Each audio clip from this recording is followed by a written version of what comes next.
खूबसूरती का रंगारंग आगाज अब होने वाला है। जल्दी जल्दी उठाओ, बचा लो बचा लो।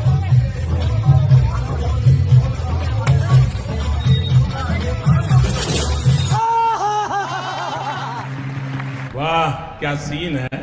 तो भैया देखा, ये शानदार नजारा बुलडोजर प्रदेश का है, जहां भोले बाबा के भक्तों ने एक स्कूल बस का कचूमर निकाल दिया क्योंकि वो बस जरा सी कांवड़ को छू गई थी। तब तो लल्लन भैया इन भक्तों के ऊपर फूल की नहीं बल्कि हेलीकॉप्टर से दूध की वर्षा होनी चाहिए, क्योंकि ऐसा शानदार काम तो आज तक किसी जिहादी ने भी नहीं किया।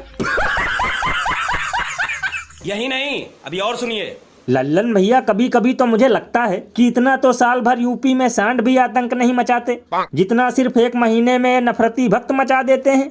यानी कभी ये फ्री के चक्कर में ढाबे वालों से मारपीट करते हैं, कभी बोलबम का नारा लगाकर गरीब की दुकान तोड़ देते हैं, तो कभी स्कूल की बस को तहस नहस कर देते हैं। भैया इसीलिए तो इस पर महान कवि बाबा लपेटू दास ने कहा है कि जब कांवड़ उठाकर भक्त लगाएंगे दारू गांजा का कस, तो फिर काहे नहीं टूटेगी सड़कों पे स्कूल की बस।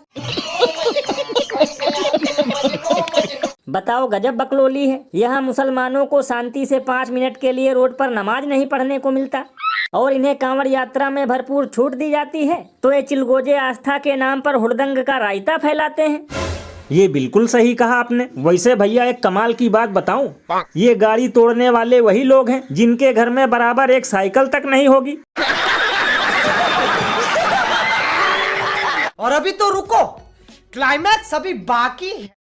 ये रामगंज में लाइटें बंद पड़ी है, माथा फोड़ देंगे, ध्यान रखना।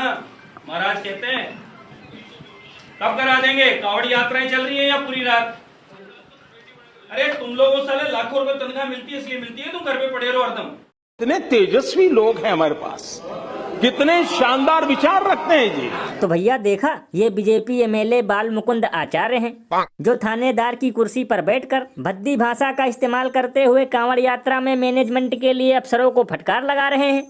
लल्लन भैया तभी तो मैं सोचूं कि आखिर जरा सी बात पर ये भोले के भक्त तोड़ फोड़ क्यों करने लगते हैं, लेकिन ये तो अब पता चला कि उन्हें एनर्जी यहाँ से मिलती है। अरे बाप रे, ये तो धोती खोल रहा है। मतलब भैया जब देश चलाने वाले नेता ही कानून की कुर्सी को घर की मुर्गी दाल बराबर टाइप समझते हैं, तो भला देश की जनता में कानून का डर कहाँ से घुसेगा।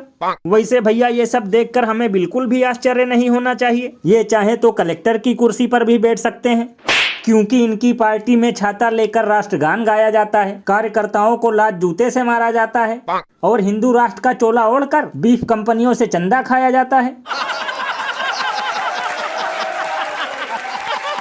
ये बिल्कुल सही कहा आपने। और भैया एक कमाल की बात बताऊं, अगर ये कारनामा किसी विपक्षी पार्टी के नेता ने किया होता तो अब तक गोदी मीडिया के चापलूस एंकर अनुशासन का ज्ञान देते, लेकिन अब बाल मुकुंद आचार्य पर सब दलाली का अचार चाट कर बैठे हैं। लल्लन भैया इसीलिए तो शास्त्रों में इन्हें कहा गया है दोगला प्राणी, क्योंकि इनसे बढ़िया है सड़क पर भरा पानी।